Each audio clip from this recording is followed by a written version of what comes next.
La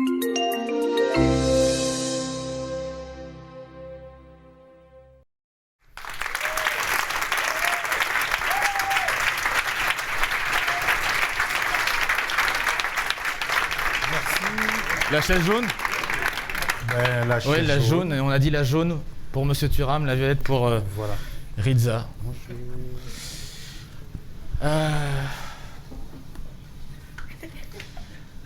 Je crois que Monsieur Thuram est impressionné. Ça se voit? Je vais dire Lilian. Oui, Lilian, c'est bon, très bien. Lilian. Ouais, j'ai pu aller Lilian Thuram, Lilian, je me sens super bien. J'ai fait ma journée. Merci beaucoup d'avoir répondu positif à l'appel. Moi, j'ai été extrêmement ravi de me dire, je peux poser un message sur le site de votre fondation et derrière une conversation avec Monsieur Gauthier, qui est votre directeur de fondation, et vous aurez avec nous aujourd'hui. Je suis extrêmement honoré et super stressé, je le dis franchement, de vous interviewer maintenant et vraiment très honoré de discuter de votre travail que vous avez monté avec la fondation. Donc merci encore. Et je vais commencer sans plus d'introduction sur pourquoi avoir monté cette fondation. Qu'est-ce qui vous a amené à la monter? Alors, tout d'abord, bonjour. Hein. Toujours saluer, c'est toujours mieux. Ça commence bien. Exactement. En fait, ça part d'un repas. Lorsque j'étais joueur de foot à Barcelone en 2008, il y avait un monsieur qui était à côté de moi, un monsieur d'un certain âge. Il me pose des questions en me disant voilà, qu'est-ce que vous allez faire lorsque vous serez plus grand? Parce que j'étais en fin de carrière. Et donc pour lui, le foot, c'est sympa, mais bon, c'est un truc d'enfant, quoi. Donc, qu'est-ce que tu vas faire quand tu seras plus grand? Et moi, je lui donne une réponse d'enfant. Je lui dis, ce que je vais faire quand je serai grand, je vais changer le monde. Il me dit, ah bon, vous allez changer le monde, comment? Je dis, ça me plairait d'aller dans les écoles, discuter autour du racisme, du sexisme, de l'homophobie, pour dire aux gens qu'en fait, on ne n'est pas raciste, on le devient. En fait, que c'est un conditionnement culturel. Et très souvent, les gens n'ont pas conscience de ça. Il me dit, ah bon, c'est quoi les idées? Je lui dis, par exemple, dites-moi, comment ils sont les personnes noires? Et là, il me répond, il me dit, ah ouais, les noirs, ils sont comme ci, c'est comme ça. Je lui dis, voilà, c'est ça le début du racisme. C'est en fait penser que quelqu'un serait à travers sa couleur de peau, sa sexualité ou son genre. Et donc, je lui donne quelques exemples. Et en partant, il me dit, Monsieur Thuram, je suis plus vieux que vous, sachez que le monde, on ne le change pas. Et quelques semaines après, mon téléphone sonne et c'était ce monsieur qui me dit... au fait, vous savez, vous avez déjà changé quelqu'un. Et c'est là qu'il me donne l'idée de monter une fondation parce que c'était le président de DDB Espagne. C'est une grande boîte de communication. Et donc, petit à petit, j'ai monté cette fondation. Et aujourd'hui, ça fait 10 ans que nous allons dans les écoles, en France, à l'étranger, nous faisons des choses, toujours pour questionner l'imaginaire collectif. Voilà. Le postulat de base de la Fondation, vous l'avez dit, c'est on ne naît pas raciste, on le devient, et d'où la notion d'éducation contre le racisme. Là, vous le présentez dans votre histoire personnelle comme quelque chose d'instinctif, de ressenti. Derrière, le postulat, vous l'avez creusé. Comment vous y êtes arrivé? Est-ce que c'était juste de l'expérience ou il y a après des recherches qui ont été faites, qui ont renforcé ce point de vue? Tout d'abord, ça part d'une expérience vécue, parce que moi, je suis né aux Antilles, en Guadeloupe. J'arrive dans la région parisienne en 1981 et à l'époque j'ai 9 ans. Et je dis très souvent que je deviens noir à l'âge de 9 ans. Ça paraît surprenant, mais on devient noir. On devient noir dans le regard de l'autre. Et ce qui est très intéressant, c'est que lorsqu'on devient noir, on comprend que c'est pas si cool que ça. C'est très négatif parce que effectivement, certains de mes camarades m'appelaient du nom d'une bande dessinée, bon là vous êtes très jeune donc vous ne devez pas connaître, excusez-moi ça trahit l'âge, il m'appelait La Noiraude. Quelqu'un connaît le dessin animé La Noiraude? Ouais. Ah t'as eu ça aussi? Ok, mais ça fait peur, ils sont très très jeunes. Ça fait 20 minutes qu'il nous dit ils sont très très jeunes, je crois que ça l'a beaucoup frappé. C'est extrêmement déstabilisant. Bon bref. Et donc, il y avait une vache noire très très stupide. On se demande pourquoi la vache noire était stupide. Une vache blanche très intelligente. Et en fait, je ne comprenais pas bien. Et je me souviens très bien, un jour je rentre à la maison, je demande à ma maman pourquoi en fait les personnes de couleur noire sont vues négativement. Et elle m'a donné une très mauvaise réponse. Elle m'a dit, mon chéri, c'est comme ça, les gens sont racistes et ça ne va pas changer. Et donc là, le truc, c'était que tout le monde était raciste et que c'est une fatalité. Et donc, effectivement, après, j'ai eu des lectures, j'ai rencontré des gens, et j'ai compris aussi ma propre famille, parce qu'au départ, c'était aussi des questionnements. Parce que, comme je vous dis, je suis antillais, nous sommes d'une famille un peu particulière, c'est-à-dire nous sommes 5 enfants de 5 papas différents, et aucun papa n'était là. Donc, j'ai dû me questionner à savoir aussi pourquoi cette famille-là, parce que j'étais confronté à une autre façon de faire famille dans la région parisienne. Et donc, je suis tombé sur l'histoire de l'esclavage, qui a été une histoire très déstabilisante. Mais après, j'ai creusé, j'ai compris qu'en fait, que ce n'était pas un rapport de domination voulu par les personnes blanches sur les personnes noires, mais avant tout un concept, je veux dire, c'était de l'économie. C'est une construction économique. Et qui dit construction économique dit domination. Qui dit domination, c'est construire un discours. Et donc, on a construit tout un discours en hiérarchisant les gens selon la couleur de la peau. Et cette hiérarchie est restée et existe encore dans nos sociétés. C'est-à-dire c'est exactement la même chose entre les hommes et les femmes. C'est-à-dire que c'est une construction politique qui fait que, effectivement, nous sommes dans des sociétés où on éduque les hommes encore aujourd'hui à se penser supérieurs aux femmes. Et du coup, là encore une fois, ça repart de votre histoire personnelle. J'ai vu que dans la fondation, vous appuyez sur un comité de scientifiques, d'anthropologues, etc. Ils vous ont aidé à renforcer la conviction on ne naît pas raciste, on le devient, ou ils ont creusé d'autres choses à côté? Mais en fait, tout d'abord, il y a toutes les connaissances pour comprendre le racisme. Parce qu'effectivement, même les personnes qui subissent le racisme, généralement ne comprennent pas ce qui se passe et d'où ça vient. Et donc, effectivement, pour moi, c'était très important d'avoir des intellectuels et qui permettent d'enrichir aussi ma propre réflexion pour lorsque je vais discuter, notamment avec les enfants, d'être assez précis. Par exemple, il y a M. Yves Coppens, Mme Françoise Héritier qui est décédée malheureusement, et il y a des psys aussi. Pour moi, c'est très important parce que le racisme, avant tout, c'est souvent un sentiment qu'on ne contrôle pas et qu'on ne maîtrise pas. Et donc, c'est très intéressant d'aller dans toutes les directions pour cerner cette problématique. Il y a, dans la réflexion de la Fondation, il y a quelque chose qui m'intéresse tout particulièrement, c'est la notion de désapprendre. Il y a une grande mouvance littéraire, il y a beaucoup de gens qui ont lu Sapiens notamment, où l'idée c'est de revoir un petit peu, au travers d'un prisme différent, l'histoire par la hiérarchisation, il y a par la race, homme-femme, parce que vous êtes dans toute forme de discrimination. Je reprécise aussi, c'est toute forme de discrimination et égalité que vous traitez dans la Fondation. Les castes. Donc désapprendre, c'est une approche intéressante. Ça commence comment? Ça commence avec qui? Ça va jusqu'où? C'est un gros chantier désapprendre. Non, mais déjà prendre conscience qu'il y a des catégories. On a construit tout au long de l'histoire des catégories. Si on a conscience de ça, c'est déjà pas mal. Par exemple, homme-femme, c'est une catégorie ici. C'est pas anodin. Quand vous êtes un homme, ok, effectivement, il faut savoir que vous avez des grandes chances de vous penser... je ne parle pas des hommes d'ici, hein. Je parle de ceux de l'extérieur. Vous pouvez vous penser supérieur aux femmes. Et les femmes peuvent intégrer aussi un discours en pensant qu'il y a des choses qui ne sont pas faites pour elles. Et c'est pareil pour la couleur de peau. Il y a des catégories qui sont liées. Et je pense que dès le départ, si on a conscience de ça, effectivement, on sait qu'on ne vit pas la société de la même façon. On ne raconte pas l'histoire de la même façon. Que vous soyez, par exemple, dits occidentaux ou non occidentaux, là aussi, l'histoire racontée n'est pas la même. Moi, je prends des exemples avec les enfants, bien évidemment. Vous savez que c'est pas vrai. Je demande aux enfants, voilà, est-ce que vous connaissez, par exemple, Christophe Colomb? Les enfants me disent, bah ouais, quand même. Je dis, mais vous êtes sûr, vous connaissez Christophe Colomb? Je dis, mais monsieur Thuram, bah oui. Je dis, mais c'est qui? Bah, c'est celui qui a découvert l'Amérique. Je dis, ah bon? J'ai écouté les enfants, on va faire un petit jeu. Imaginons que nous sommes dans la classe et là, quelqu'un ouvre la porte et dit « J'ai découvert la classe ». Les enfants me disent « Bah, ça va pas ». Je dis « Mais pourquoi ?» Je dis « Bah, on était déjà là ».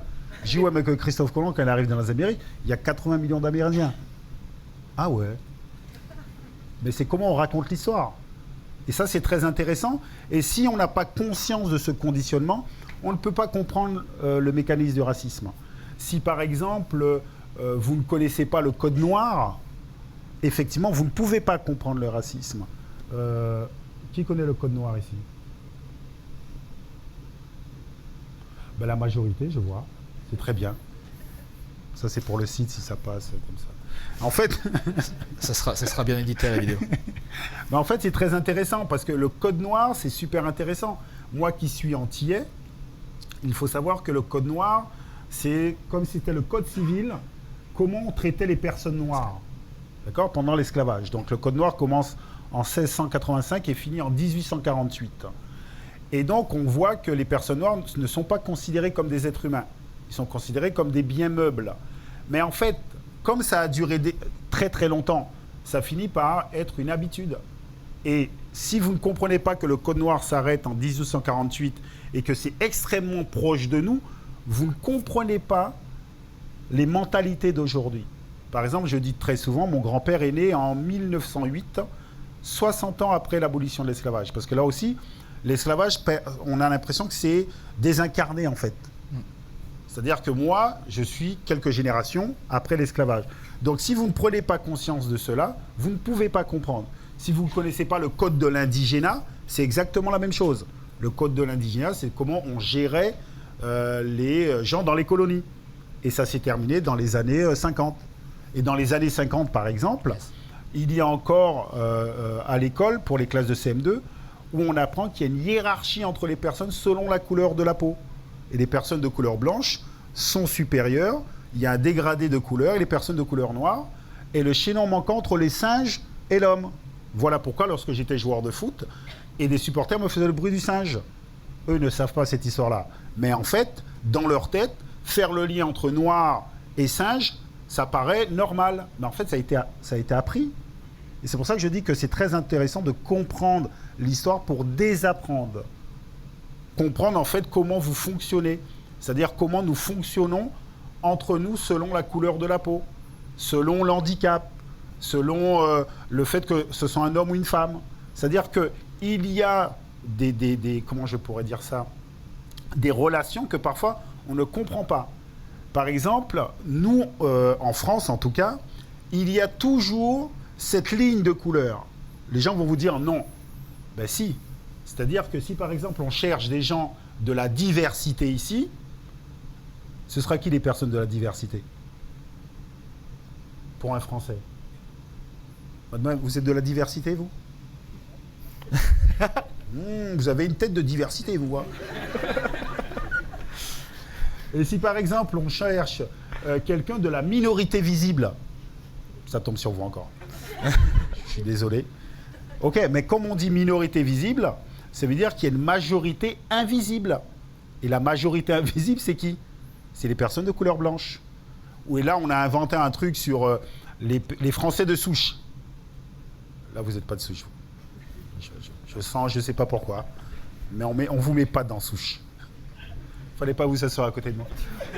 Et en fait, c'est vous, juste pour montrer qu'effectivement, on ne se rend pas compte, mais très souvent, il y a cette ligne de couleur de peau. Et il y a une autre façon de percevoir les choses. Et donc, je pense que dès le départ, c'est prendre conscience de cela et qu'on puisse petit à petit se soigner. Du coup, c'est intéressant parce qu'il y a une notion de prise de conscience, de désapprendre.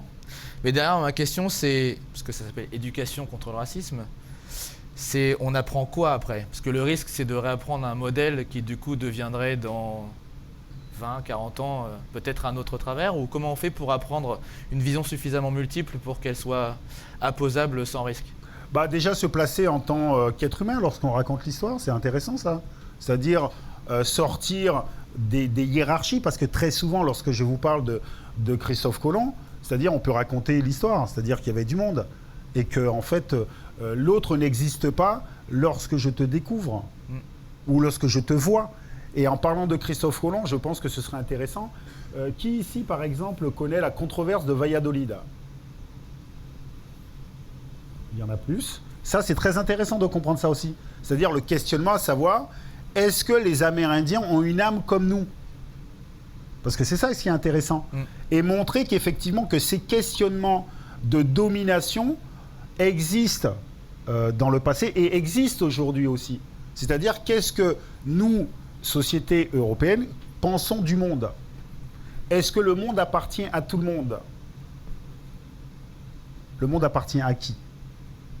C'est une bonne question. C'est une bonne question, mais pas à tout le monde. Croyez-moi, pas à tout le monde. Je ne veux pas gâcher l'ambiance, mais ça appartient pas à tout le monde.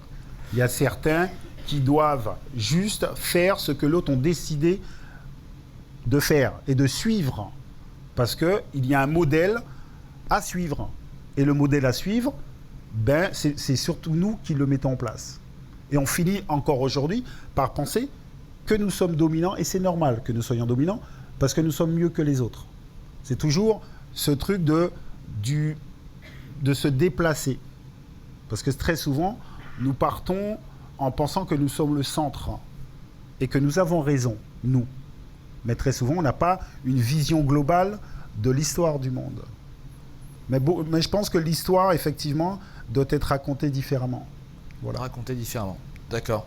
Dans cette notion-là, je vais creuser un peu plus le travail de la Fondation. Je voyais qu'il y avait 4 piliers qui construisaient votre travail: égalité, singularité, éducation et hommage. Vous pouvez nous dire un petit peu plus sur chacun des piliers, dans cette notion d'éducation, comment vous la traitez, comment vous l'approchez?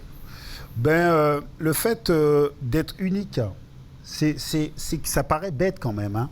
C'est-à-dire que depuis la nuit des temps, lorsqu'on raconte l'histoire du racisme, du sexisme, de l'homophobie, c'est en fait oublier que chacun de nous, nous sommes uniques. C'est qu'on enferme les gens dans leur couleur de peau, pour ce qui est des personnes de couleur noire, c'est les noirs fonctionnent de la même façon. Et lorsque je suis avec des enfants, pas les tout petits, hein, parce que les tout petits, en fait, ils sont purs quand même, mais avec les plus grands, lorsque je pose la question, dis-moi comment sont les noirs, mais il y a des enfants qui répondent. C'est affreux. C'est parce que dans leur tête, effectivement, la personne n'existe pas individuellement. En fait, il existe dans un collectif. C'est comme si on disait... par contre, pareil, dans ces écoles, quand je dis « Comment ils sont les Blancs ?» Ils me disent ils sont comme les autres. Ça veut dire qu'ils ont les qualités de... Parce que quand je dis les Asiatiques, ils me disent « Bon, ils jouent au ping-pong, ils sont jaunes. Bon. C'est juste pour dire que ça existe. C'est les petits qui grandissent avec une vision à travers les couleurs. Et c'est ça qui est intéressant. Et c'est pour ça que je dis qu'il faut vraiment éduquer les gens à comprendre qu'effectivement, chacun de nous, nous sommes uniques. Et lorsqu'on parle, par exemple, de la culture française, parce que, qu'est-ce que c'est la culture française? Qui est français ou française ici? Tout le monde, je ne sais pas. Écoutez, parce que je vois qu'il y en a qui n'écoutent pas, donc je me suis dit... Alors, la majorité, ok. Nous sommes d'accord que moi, je suis antillais, je suis français. Il y a des gens qui sont bretons, alsaciens. Ok, la culture française est complexe. Mais même chez les Antillais, nous n'avons pas la même culture. C'est quelque chose d'individuel. Et en fait, parfois, c'est ça qui me déstabilise. Très souvent, on voudrait vous dire qu'il y a une culture française, il y a une façon d'être français ou française. Et donc, on dit, il va falloir que tu t'intègres à la culture française. Mais laquelle? Laquelle? C'est pipé déjà. Et donc, c'est revenir à un truc, chacun de nous, nous avons notre propre culture et il faut aussi la reconnaître. Et donc, c'est pour ça que je parle de la singularité, parce que c'est ça le problème du racisme. Il est noir, il fonctionne comme ça. Il est blanc, il fonctionne comme ça. Mais ça n'a pas de sens. C'est un homme, il fonctionne comme ça. Et je pense que c'est très important de développer ça chez les enfants. Après, hommage, pour moi, c'est très important parce qu'encore une fois, chacun de nous ici, nous sommes le fruit d'une histoire, le fruit du passé. Et rappeler aux enfants que les sociétés évoluent parce qu'il y a toujours eu des hommes et des femmes qui ont dit non aux injustices. Et je pense que c'est très important de prendre conscience de cela. Parce que très souvent, les gens vous disent « Ah ben non, rien ne change ». Si, les choses changent. Moi, j'en suis la preuve. Je vous ai dit que mon grand-père était né en 1908. Okay, les choses ont changé parce qu'effectivement, il y a toujours eu des personnes qui luttent pour la liberté, pour l'égalité. Et rappeler aux enfants quelque chose d'essentiel, que la liberté se gagne, elle ne se donne pas. Et donc, il faut être prêt justement à lutter pour cette égalité. Donc, pour moi, c'est très important l'hommage. Après, il y avait égalité, singularité, éducation. Bah, vous avez tout traité, il reste égalité. Mais l'égalité, oui, ça me paraît une évidence. Ouais. Ça veut dire que très souvent, avec les enfants, lorsqu'on parle d'égalité, ils ont vraiment un problème sur, par exemple, l'homosexualité. D'accord ? Et ça, peu importe la religion, ils se retrouvent sur ouais, mais quand même, ils ne sont pas comme nous et tout. Pourtant, quand je leur dis, voilà, les enfants, est-ce que un individu pourrait avoir plus de droits qu'un autre dans la société ? Ils te disent non. Un individu peut avoir moins de droits ? Non. Et je leur dis, mais voilà, donc ça veut dire que vous pensez qu'une personne homosexuelle n'est pas un être humain comme nous. En fait, c'est ça le problème des catégories. Ça veut dire que parfois, on ne perçoit pas l'autre qu'on est un être humain comme nous, on le perçoit à travers sa religion, sa couleur, sa sexualité. Donc c'est pour ça que l'égalité, pour moi en tout cas, c'est très important, et de remettre au centre de tout l'être humain. Parce que lorsqu'on parle d'être humain, effectivement, c'est plus facile pour les plus jeunes. Voilà. Très bien. Moi, je m'interroge parce que dans les différentes ERG, les structures chez nous qui représentent les minorités et essaient la diversité de la minorité essaient de faire en sorte que le succès, aider le succès dans ces diversités-là. Les minorités, c'est qui ? Alors, on va revenir sur majorité invisible et minorité visible. Non, mais... Je rentrerai pas dans ce débat-là, on aurait besoin de plus de ce temps-là pour... Mais non, mais c'est intéressant parce que la majorité, en règle générale, les personnes de la majorité, parce que si vous vous mettez dans la minorité, ils pensent déjà... Non, je me suis mis nulle part. Je sais pas, j'entends... je crois. Vous avez parlé de minorité. Yes. Mais ce qui est très intéressant, c'est que les gens qui se pensent de la majorité se pensent plus légitimes. Ils vont pas vous le dire, mais c'est un fait. Je suis de la majorité, je suis plus légitime. Je suis de la minorité, bon, il va falloir que je rase les murs un petit peu. Il ne faut pas être trop ensemble parce que c'est un complot. C'est pas... Attention, qu'est-ce que c'est que ça ? Ok ? Donc c'est intéressant. C'est intéressant cette notion, en fait, ensemble, c'est un complot. Ben oui. Ça fait rire les personnes au premier rang, parce qu'on est ensemble et du coup ça fait complot, c'est ça ? Vous êtes en train de comploter. Je vais vous raconter juste une histoire sur le complot. Parce que très souvent, on ne se rend pas compte. En fait, lorsque vous êtes dit de la minorité et d'une couleur marron foncé, vous êtes vu.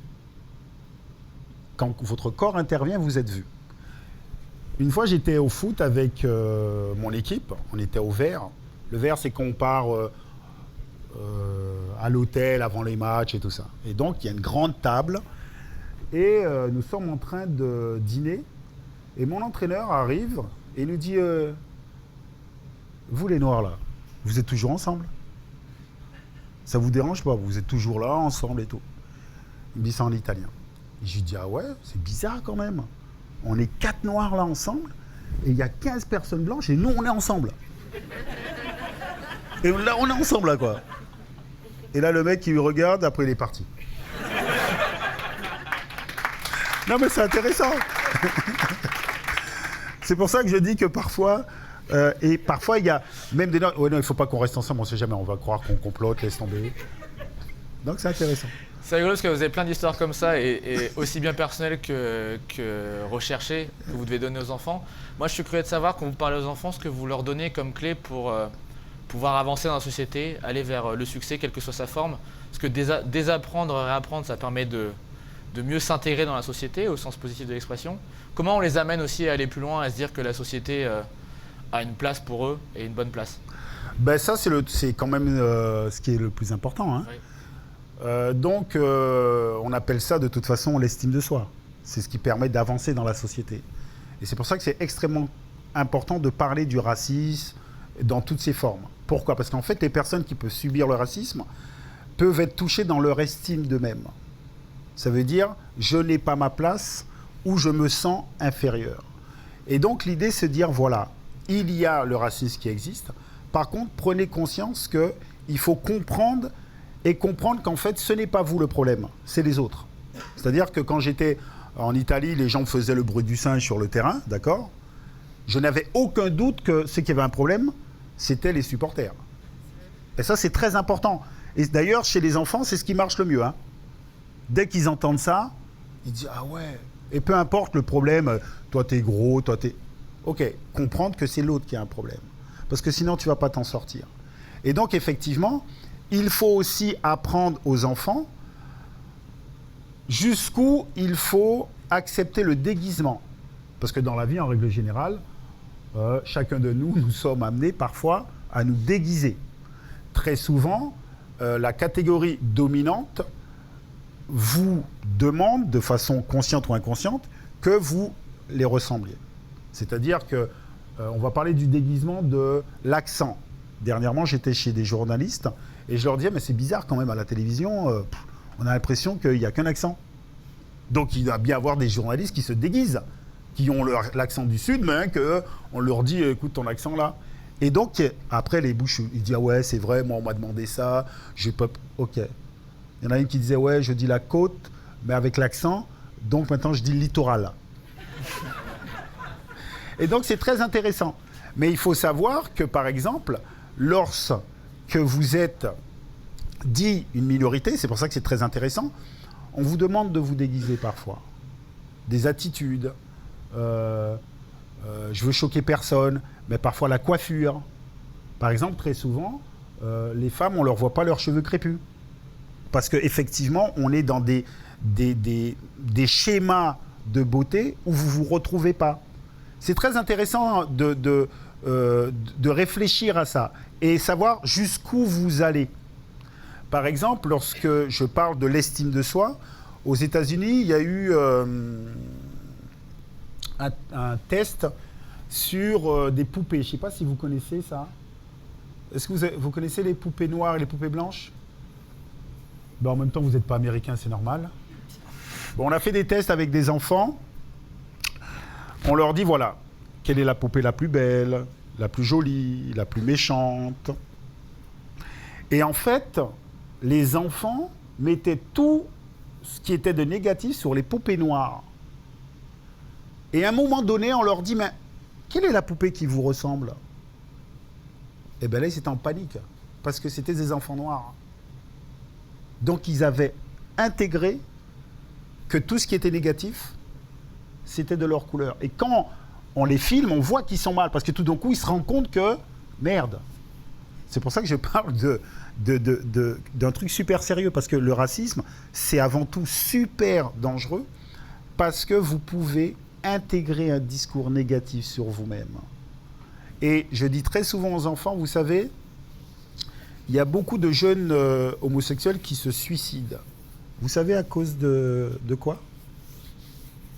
Donc les enfants, oui, les parents... Non, à cause de nous, en fait. Parce que c'est nous qui leur envoyons une image négative d'eux-mêmes. Et je leur dis, le problème, c'est pas l'homosexualité, mais c'est nous le problème. Donc il va falloir grandir en réfléchissant à ça. Est-ce que c'est normal que chacun de nous, parfois, avec nos attitudes, on emmène des gens à se suicider ? Donc c'est pour ça que, pour moi, c'est très important, ce truc d'estime de soi. Parce que chacun de nous, c'est ce qui fait qu'on avance dans la vie. Hein. Moi, si j'ai été joueur de foot, parce qu'effectivement, vous avez cette idée que, effectivement, vous pouvez y arriver. Et vous avez ce potentiel en vous et qui va vous permettre d'avancer. Et vous le méritez bien. Enfin, il y a plein de choses qui se mettent en place, et parfois de façon inconsciente, et qui nous poussent. Mais il y a des enfants qui partent avec déjà un handicap. Parce qu'on leur a dit la sexualité, d'où tu viens. Par exemple, en ce moment, je fais une expo au musée de la Croix, dans le 6e arrondissement à Paris. Et dernièrement, il y a des enfants qui venaient de Sarcelles, sont venus visiter. Et je leur dis, alors, qu'est-ce que ça vous fait d'être dans le quartier ? Ils me disent, ah non, mais c'est bizarre ici. Ils parlent tout doucement. Nous, quand on parle comme ça, on se fait remarquer. Mais... Et pourquoi ils s'habillent comme ça ? Et je dis, mais pourquoi vous sentez parler ? Ils disent, non, ça, c'est pas pour nous ici. Hein. Et je dis, mais le musée, il dit, ouais, mais écoute, non, on n'est pas à notre place. C'est ça le problème. Beaucoup d'enfants grandissent en pensant qu'ils ne sont pas à leur place. C'est super dangereux. Ils ne peuvent pas réussir. Et donc, l'idée, c'est emmener des informations pour faire changer ça. Vous avez cité l'action que vous avez faite au musée de la Croix. Il y a d'autres actions. Peut-être que déjà, vous pouvez parler en détail de ce que vous y faites. C'est très intéressant. Et peut-être d'autres actions que vous voulez évoquer ici. Je regarde là en même temps pour être sûr que nos camarades aient le droit de poser des questions. Mais... écoutez, oui, en ce moment, on travaille sur une exposition, Lorient, autour du peintre de la Croix, et montrer à quel point, lorsqu'on regarde un tableau, il faut le remettre dans le contexte historique. Parce qu'effectivement, Delacroix fait un voyage en Orient, au Maroc et en Algérie, et montrer aussi que c'est un Orient fasciné C'est-à-dire qu'en fait, l'artiste, lorsqu'il peint, il est aussi dans sa propre réalité. Et ce n'est pas la réalité qui est l'Orient même. Et c'est pour dire aux enfants, lorsque vous avez une information, lorsque vous êtes devant une œuvre, il faut la questionner. Il ne faut pas la prendre pour argent comptant. Et aussi l'image de la femme. C'est-à-dire qu'effectivement, lorsqu'on voit les tableaux, les femmes sont extrêmement sensuelles, extrêmement érotiques. Et montrer aussi que déjà à l'époque, on enferme les femmes dans cette image-là. Et aujourd'hui, lorsque vous regardez la télévision ou les abribus, il y a encore des images où les femmes sont très, très érotiques. Et est-ce qu'on doit regarder ça sans se questionner? Parce que est-ce que la femme n'est pas prise très souvent comme un butin qu'il faut atteindre? Et donc, il y a plusieurs salles où on parle du déguisement aussi, c'est-à-dire à quel moment on se déguise, qu'est-ce qu'on accepte comme déguisement. Est-ce qu'on rappelle que, par exemple, la couleur de peau marron foncé n'est pas un déguisement? Certains pensent que oui, mais il faut rappeler l'histoire et montrer aussi que très souvent, on n'arrive pas justement à dépasser certaines choses dans le déguisement. Après, il y a eu un livre, Mes étoiles noires, que j'ai écrit il y a quelques années. Pour moi, c'était très important, en fait, parce que je ne sais pas si c'est le cas ici, hein, quand même.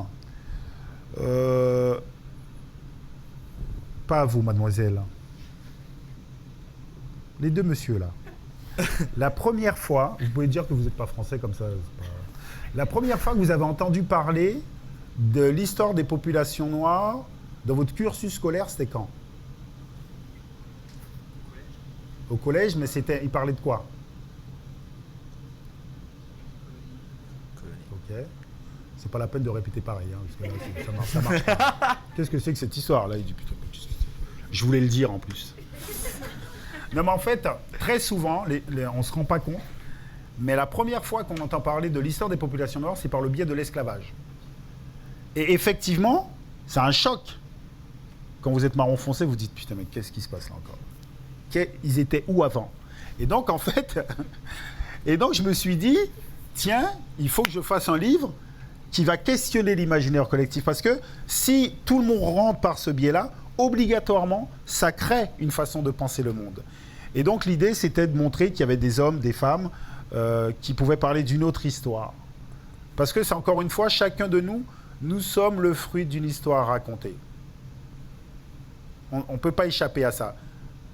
Mais parfois, on ne se rend pas compte à quel point cette histoire, en fait, fige notre façon de penser. Et donc, l'idée, c'est questionner cette façon de penser, questionner l'histoire et emmener des informations.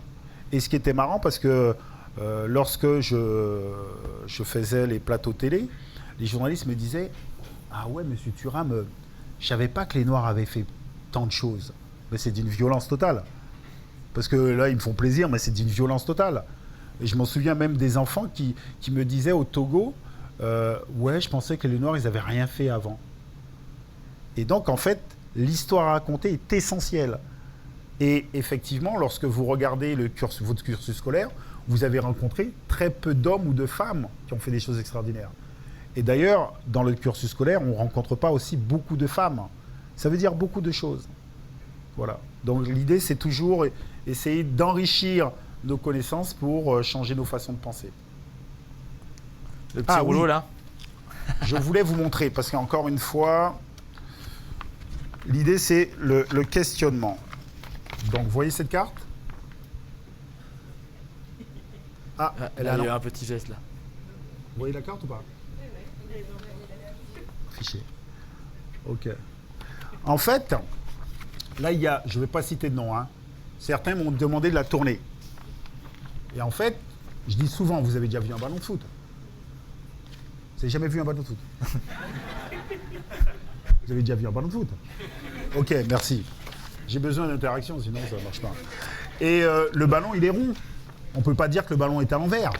Mais par contre, dès qu'on change notre façon de percevoir le monde, on dit non, mais il faut la remettre parce qu'elle est à l'envers, là. En fait, c'est justement se questionner sur notre façon de penser le monde et nos habitudes. Et très souvent, les cartes traditionnelles que vous connaissez, il y a l'Europe qui est au centre, et ce n'est pas un hasard. Et d'ailleurs, sur les cartes traditionnelles, je ne sais pas si vous le savez, en fait, il n'y a pas les vraies proportions entre continents. L'échelle n'est pas la bonne. Et ça, c'est très intéressant aussi. C'est-à-dire qu'effectivement, ça fige quelque chose. C'est toujours pareil. Et je pense qu'il faut emmener de la complexité dans nos regards. Et très souvent, on n'y pense pas, parce que nous ne sommes pas éduqués à ça. Et d'ailleurs, la carte, pareil, les enfants, ils me disent que ce n'est pas la bonne carte. D'ailleurs, mon fils m'a dit la première fois, mais papa, la France, elle n'est même pas là. Ça ne marche pas. Et là, comme il a vu la France toute petite, après, il dit, mais non, c'est pas vraiment la France, ça. Il s'est senti un peu moins bien. Et donc, ça, c'est ça, en fait. C'est montrer qu'effectivement, dans notre façon dans laquelle nous sommes éduqués, eh ben, il y a des choses qui sont figées. Comme un truc tout bête. C'est-à-dire qu'on fait des catégories liées à la couleur de peau. Un jour, mon fils, Kefren, le deuxième, il avait 4-5 ans. Je lui dis, mon chéri, dis-moi, tu es le seul noir de ta classe? Et le mec, il me dit, mais papa, je suis pas noir. Et moi, je me dis, tiens, le mec, il a un problème, il n'assume pas sa couleur. Il y a un truc, là, il faut qu'on travaille ça quand même. Je dis, ah bon, t'es pas noir? Il me dit, mais non, je suis marron. Ah, je dis, ah bon? Je dis, mais mon chéri, les autres de ta couleur, les autres de ta classe, ils sont de quelle couleur? Mais il dit, ils sont roses. Mais c'est très intéressant parce que quand je fais le jeu avec les enfants, effectivement, on utilise des catégories mais qui ne sont pas vraies en fait. Parce que vous êtes considéré comme quoi, vous? Noir? Je sais pas, marron foncé. Ben voilà. Mais pourquoi vous rigolez, mademoiselle? Mais non, parce qu'il y a un dégradé dans le noir. Et c'est ça qui est intéressant. Et je raconte une autre histoire pour vraiment faire réfléchir sur les catégories qui sont fausses. Une fois, je rentre dans un bar et il y a un monsieur qui me dit, monsieur Thuram, il y a un homme de couleur qui vous a demandé. Je dis, ah bon, un homme de couleur? Je dis, mais il était de quelle couleur? Et le mec, il dit, putain, Thuram, il a un problème. Il dit, mais non, c'est un homme de couleur. Je dis, ouais, mais il était jaune ou rouge? Et il est parti. Il a arrêté.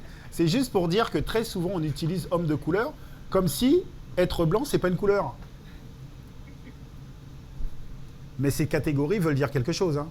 Ça a été construit dans le passé. Ça veut dire, ils sont de couleur, ils ne sont pas comme nous. Ils ne peuvent pas avoir les mêmes droits que nous. C'est jamais un hasard qu'on dit nous et eux. Ça veut dire quelque chose. Hein. Il y a certains qui sont délégitimés. Ils n'ont pas à avoir le même droit que nous. Voilà. Je vais poser une dernière question parce que je vois il est 13 et j'aimerais laisser le micro à mes camarades. Quand on a préparé le talk, vous me disiez je ne détiens pas la vérité, il s'agit d'avancer ensemble. Du coup, si on avance ensemble, comment on peut vous aider? Comment on peut contribuer? Alors quand je dis on, je parle de nous ici, Googlers, mais même au-delà, comment vous travaillez avec d'autres personnes que les gens qui sont dans la fondation? Écoutez, il y a le directeur de la fondation, si ça peut être une aide technique ou je ne sais pas quoi. Mais moi déjà, l'idée, c'est que chacun de nous, on puisse se questionner sur soi-même et sur les personnes qui y a autour. Parce qu'effectivement, parfois, on ne se questionne pas, ou parfois, on entend certaines choses, on ne reprend pas les gens, en leur disant, écoute, ça, tu ne peux pas dire. Ça, il faut changer, c'est pas possible. Et on a tendance à penser que chacun de nous, on ne peut rien faire. Ben si, déjà être attentif dans son propre comportement, et aussi avoir le courage de se confronter à ses propres préjugés, parce qu'il y a des gens qui disent, oh, non, mais moi, je n'ai pas de préjugés. Non, chacun de nous, nous avons des préjugés, et d'ailleurs, les préjugés, c'est super important. Pour l'homme, parce qu'il faut aller vite. C'est des pensées, donc les préjugés, c'est un peu rapidement pour penser rapidement. Donc parfois, ça peut nous emmener à faire des bêtises. Donc être attentif. Ça, c'est déjà la première des choses. Comme ça, vous pouvez m'aider. Je serais super content. Facilement. C'est à vous, mes amis. Est-ce que quelqu'un a une question pour... Il y a des micros derrière, par contre, s'il vous plaît. Comme ça, on vous voit à la caméra quand on pose des questions. Voilà. Mais écoutez, la prochaine fois, vous vous mettez derrière. Hein, la prochaine fois, vous vous mettez derrière. Bonjour. D'abord, merci d'être là. Moi, j'avais une question par rapport à certains territoires en fait en France qui acceptent vraiment très bien l'aspect cosmopolitain donc de sa population. Je pense notamment à l'île de la Réunion, qui est dans l'océan Indien, qui est aux frontières de beaucoup de populations, donc marron foncé, asiatiques, hindous, pakistanais. Et finalement, ce mixage en fait, fonctionne vraiment très très bien. Quels sont les enseignements de par votre expérience, enfin, en ayant discuté au travers de vos talks, les enseignements qu'on peut prendre de cette île et comment on pourrait les appliquer dans le changement donc, des mentalités de tous les Français? Ok. Alors tout d'abord, effectivement, la Réunion, qui a été à la Réunion, effectivement, il y a une mixité de couleurs de peau. Mais même dans la mixité de couleurs de peau, il y a des hiérarchies. Hein. Il faut pas le nier, même à la Réunion. Et la hiérarchie, ça va être du plus clair au plus foncé. Parce que c'est encore une fois une culture qui est assez longue. Après, moi je pense qu'il faut inciter notamment les plus jeunes à comprendre que la société avance dans le bon sens. Parce que très souvent, on a l'impression que les choses seraient plus négatives qu'aujourd'hui, que demain. Et donc, inciter toujours au questionnement. Et aussi questionner fortement les personnes qui seraient la catégorie dominante. Pour montrer qu'effectivement, il faut accepter la diversité. Mais la diversité se vit déjà. Hein. C'est-à-dire que lorsque vous allez à la gare, on est près de la gare de Saint-Lazare, vous voyez la diversité à la gare. Après, ce qui est dangereux, c'est qu'il y a une élite qui veut nous faire croire qu'il faudrait aimer ça, parler de ça. Et je pense qu'aussi le mal, pour changer les choses, c'est qu'il faut couper la parole à certaines personnes à la télévision. Parce que en fait, ils attisent des haines. Parce que quand je parle de hiérarchie, attention, hein, lorsque je parle de hiérarchie, par exemple, selon la couleur de la peau, ça produit certes des avantages pour les personnes qui sont tout en haut, mais ça produit aussi de la colère pour ceux qui sont infériorisés. Et donc voilà pourquoi il faut travailler à casser ces hiérarchies pour que la société soit plus juste et qu'il y ait des gens qui soient moins en colère. Mais c'est vrai que la Réunion est un bon exemple à suivre. Voilà, parce qu'effectivement, là aussi, il y a toutes les religions et les choses passent bien. Mais certains diront que la Réunion n'est pas français, monsieur. En tout cas, il y a un code postal. Comment ? Il y a un code postal. Il a dit il y a un code postal, c'est vrai. C'est comme... Voilà. Bonjour, donc moi je suis Marie-Astrid. J'ai fondé ici avec quelques-unes d'autres de mes collègues Women at Google, qui est un réseau pour les femmes chez Google, c'est un réseau mondial. Je voulais avoir votre avis par rapport à ce genre de réseau en inter-entreprise, puisque vous parliez de singularité, d'individualité, qui permettent en fait de faire des événements pour les hommes et pour les femmes, mais pas mal d'événements aussi que pour les femmes. Je voulais avoir votre avis sur ce sujet. Ben moi je trouve ça très bien, personnellement, parce qu'il y a des moments où on doit se parler. C'est-à-dire qu'effectivement, lorsque je parle du fait que chacun de nous soyons uniques, mais il y a aussi des problématiques. On va pas se mentir. Donc, c'est très important de pouvoir avoir des moments où se parler et se dire comment on va faire évoluer les choses. Mais il y a des moments aussi, il faut faire venir les hommes pour leur dire, parce que parfois, en tant qu'homme, il y a des choses qu'on ne comprend pas, parce qu'on n'est pas femme. Non, mais c'est vrai. Et donc, c'est bien de pouvoir se parler, de discuter. Mais très souvent, on a tendance à voir ça comme quelque chose d'extrêmement négatif. Parce que parfois, on ne se rend pas compte que très souvent, ça existe chez les hommes. Et les hommes n'ont pas besoin de le dire. Ça se fait très naturellement. Parfois, il n'y a que des hommes, mais les hommes ne le perçoivent pas. Voilà. Donc, c'est une bonne chose. Déjà, bravo pour votre action dans votre fondation et puis pour vos 2 buts contre la Croatie aussi. C'est pour les plus jeunes. On n'avait pas eu. C'était pas moi. C'était pas. Ouais. C'était un autre. Vous parliez des phénomènes de racisme que vous aviez rencontrés dans les stades quand vous étiez en Italie. Je pense que c'était à Parme. On voit que 20 ans plus tard, là il y a une actualité avec Blaise Matuidi et qu'on voit qu'en France, de plus en plus, il y a ces phénomènes qui arrivent dans les stades. Comment vous expliquez qu'il n'y ait pas eu d'évolution depuis 20 ans sur ces sujets-là ?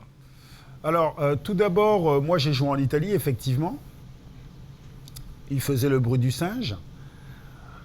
Moi, je pense que si les choses n'ont pas changé, c'est parce qu'en fait, il n'y a pas une vraie volonté que ça s'arrête.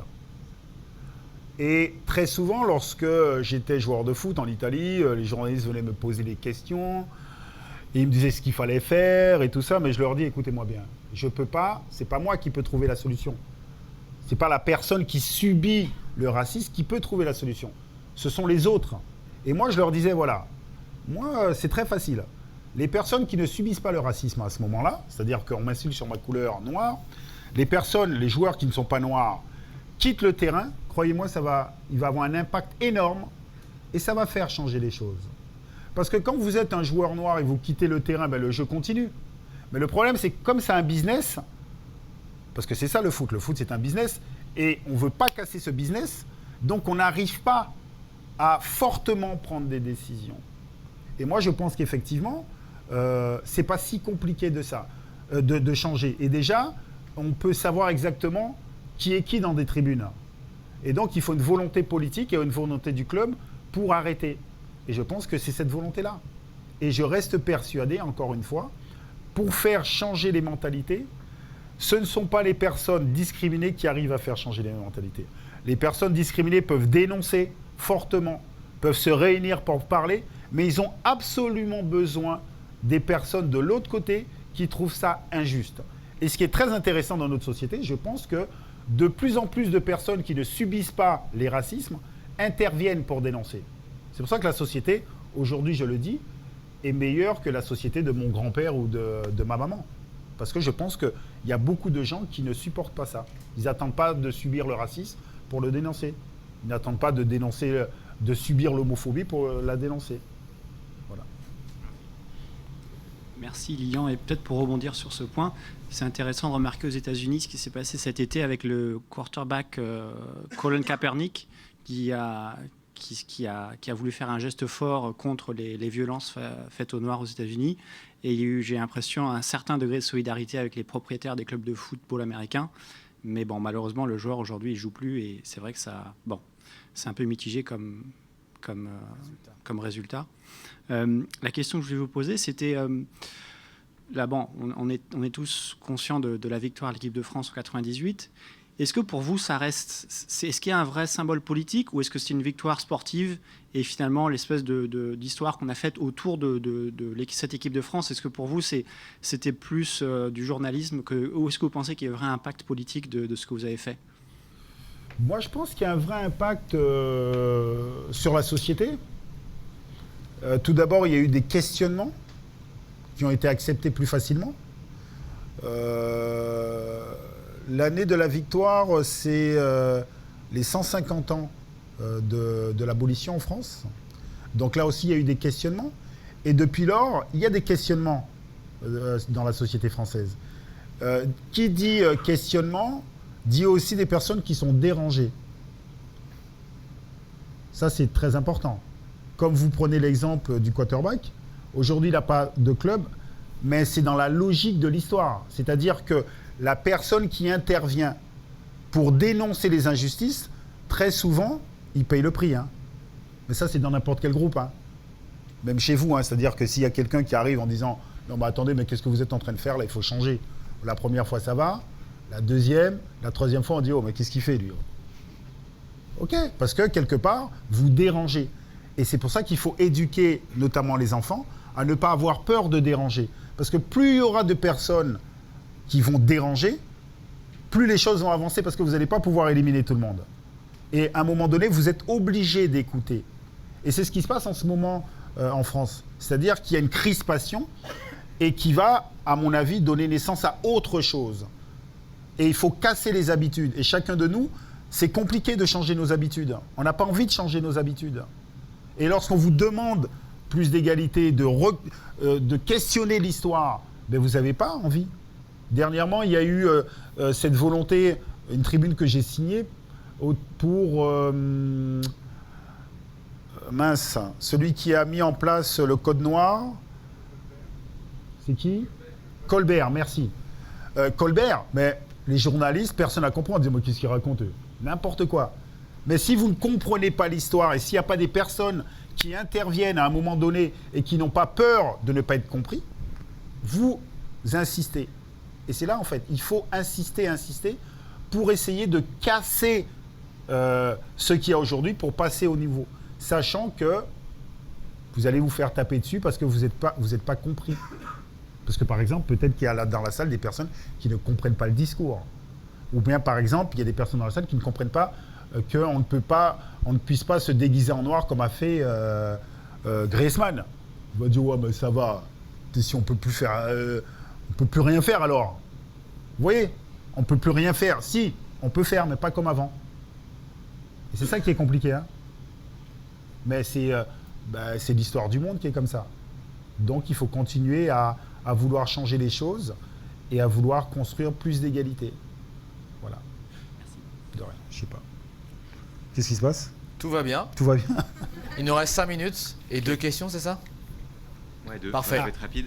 Non, je voulais avoir votre avis sur des solutions politiques comme par exemple aux États-Unis où il y a les quotas, où d'une part, malheureusement, on met un peu des gens dans des cases et on dit ok, vous êtes de la minorité, etc. Mais d'autre part, on crée un peu des rôles modèles et ça peut faire changer aussi les mentalités. On se dit ah oui, on peut être noir et président, etc., etc. Donc je voulais un peu avoir votre avis sur cette solution aux États-Unis. Alors, tout d'abord, je pense que lorsqu'en France on dit de la discrimination positive, c'est qu'on se trompe de mots.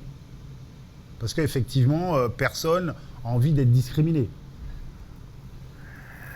Moi, je pense qu'il faut peut-être raconter l'histoire et dire qu'en fait, il faut rééquilibrer les choses.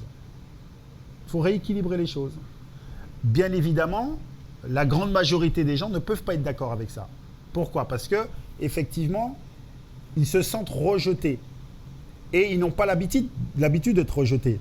Ça veut dire, cette jeune femme marron foncé, normalement, si elle comprend la société dans laquelle elle grandit, elle sait qu'il y a des chances qu'on puisse la rejeter. Donc, elle se prépare en disant, bon, potentiellement, c'est possible. Mais effectivement, moi, je pense que c'est rééquilibrer les choses. Parce que, historiquement, quand vous êtes femme, vous avez été discriminée. Mais ce qui m'interpelle souvent, c'est que les gens disent « Ouais, mais quand même, on ne va pas mettre quelqu'un à cette place alors que cette personne n'est pas compétente. » Non, mais c'est pas ça l'histoire. C'est que parfois, vous êtes compétent, vous n'avez pas la place. Et lorsque vous êtes homme, vous avez le droit de ne pas être compétent et d'avoir la place. Donc l'idée, c'est de rééquilibrer. Mais je peux comprendre que certaines personnes ne veulent pas. Voilà. Mais je pense que c'est très important pour justement changer les choses. Parce que vous avez besoin de modèles. Ça, c'est évident. C'est évident. Bonjour. Vous avez parlé de votre action auprès des enfants. Qu'en est-il des adultes? Est-ce qu'il y a un âge pour désapprendre le racisme? En fait, il n'y a pas d'âge. Mais lorsque vous êtes adulte, c'est plus compliqué. Parce que vous êtes dans des certitudes. Et vous avez été éduqué dans un sens. Si vous parlez avec vos parents, vos grands-parents, ils ont vécu dans un monde où il y avait des certitudes. On va parler par exemple du rapport homme-femme.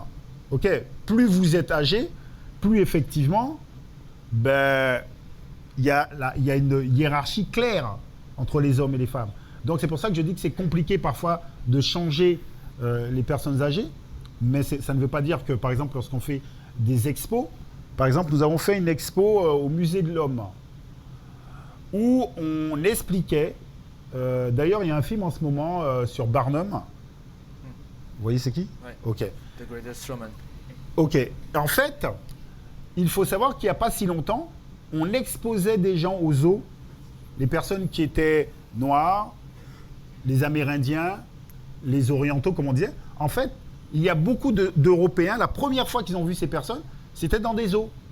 Mais ça, peut-être, vous ne le savez pas. Mais obligatoirement, ça a duré longtemps et ça a créé une culture du regard. Et dernièrement, nous sommes allés, je crois que c'était au zoo de Cologne, en Allemagne, et sur la porte d'entrée, il y a des animaux et des hommes. Ça veut dire qu'en passant cette porte, vous allez pouvoir voir des animaux et des hommes. Au jardin d'acclimatation à Paris, il fut un temps, on exposait des gens. D'ailleurs, on a exposé les arrière-grands-parents de Christian Carambeu, je crois. Non, mais en fait, nous sommes issus de cette histoire-là. C'est-à-dire que lorsque vous avez un regard, c'est pas anodin, ça vient de quelque chose. Et effectivement, si on vous a présenté des gens comme des sauvages, ben vous allez finir par croire que c'est vrai. Et c'est culturel. Et donc, effectivement, lorsque vous allez peut-être les voir en dehors du zoo, vous allez avoir un peu peur. Par exemple, il y a un truc qui m'interpelle, qui me questionne. On dit la diversité fait peur. Vous êtes d'accord que la diversité ne fait pas peur? Peut-être vous un peu. Pourquoi moi? Si, je sais pas. C'est parce que je suis au premier rang. Mais en fait, très souvent, on dit la diversité fait peur. Mais quand vous êtes dans une gare ou dans un train, ben, vous ne les connaissez pas, les gens. Mais il y a des gens qui ont peur, par exemple. Moi, d'accord, lorsque j'étais jeune joueur, il y a très très longtemps, avec mes camarades de couleur marron foncé, on savait que les autres avaient peur. On ne sait pas pourquoi. Hein. On ne sait pas pourquoi. Parce que personne ne nous a dit, attention, ils ont peur. Mais quand on intervenait, on savait qu'ils avaient peur. Mais nous, on le savait. Personne ne nous a expliqué, mais dans nos têtes, on se dit, ils ont peur des Noirs. Pas vous, mademoiselle. Mais il y a cette histoire-là, vous voyez. Et donc, effectivement, c'est une éducation. Et c'est pour ça que je pense qu'il faut focaliser le travail avec les plus jeunes, parce qu'ils sont moins conditionnés. Lorsque je parle de certaines choses avec ma maman, bah, c'est surréaliste. Quand elle était à l'école, on lui a appris que ses ancêtres étaient des Gaulois. Je dis à ma mère, mais comment t'as fait pour croire ça? Il y a un problème quand même, non? Elle me dit, mais on a appris ça à l'école. Donc, il faut questionner ce qu'on apprend à l'école. Mais peut-être qu'on nous apprend des trucs bizarres hein, à l'école encore aujourd'hui, non? Bah, Christophe Colomb. Vous êtes de quelle origine, mademoiselle? Fallait pas se mettre au premier rang. Centrafrique? Qui a découvert la Centrafrique? Ah, vous savez pas? Bah, c'est Christophe Colomb. Ah, vous savez pas? C'est intéressant, par exemple, pour comprendre aussi, c'est pour ça que je dis l'histoire, le traité, je crois que c'est le traité de Berlin en 1865, où on a partagé l'Afrique. Vous étiez au courant de ça ou pas? Ok, mais ça c'est intéressant à savoir. Et les problématiques, les rapports de domination entre l'Europe et l'Afrique existent encore aujourd'hui. Il ne faut pas être naïf. C'est-à-dire qu'il y a ces relations de domination encore. Et en fait, il faut questionner ces relations de domination, parce que je pense que ces relations de domination, que ce soit pendant l'esclavage ou la colonisation aujourd'hui, en fait, c'est dû à un petit nombre de personnes. Mais ça dépend le discours. L'exposition que nous faisons sur l'Orient, encore aujourd'hui, il y a un discours fantasmé sur l'Orient. Mais nous, on finit par croire que c'est vrai. Et c'est ça. C'est à un moment donné se questionner à savoir, est-ce que la façon dont je regarde le monde n'est pas orientée? Mais parfois, on ne la pose pas. Vu de Centrafrique, c'est pas la même chose. Non. Qu'est-ce qu'on voit du Centrafrique? On voit rien. C'est vrai. Elle ne me répond pas, là, en difficulté. Non, une autre question? Lilian, merci beaucoup. Il est 33. Je sais que vous avez tous... Ouais. Merci.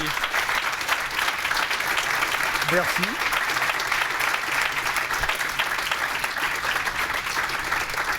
Encore un peu, c'est Lilian Thuram quand même, on en redonne. Calmez-vous. Moi j'ai envie de vous remercier tous parce qu'on s'attendait à ce qu'il y ait au moins une question sur le football. Elle a été politisée, donc globalement elle a pas été posée. Il aurait pu avoir une question sur le foot. Ben, je m'attendais à ce qu'il y en ait au moins une, mais elle n'a pas eu. Mais posez une question sur le foot. Vous avez encore 2 minutes? Ok. Sur le foot, alors... Ouais, moi j'ai une question sur le foot. Allez-y. Mais pourtant je suis pas très foot, mais c'est pas grave. Mais moi aussi. Ça fait quoi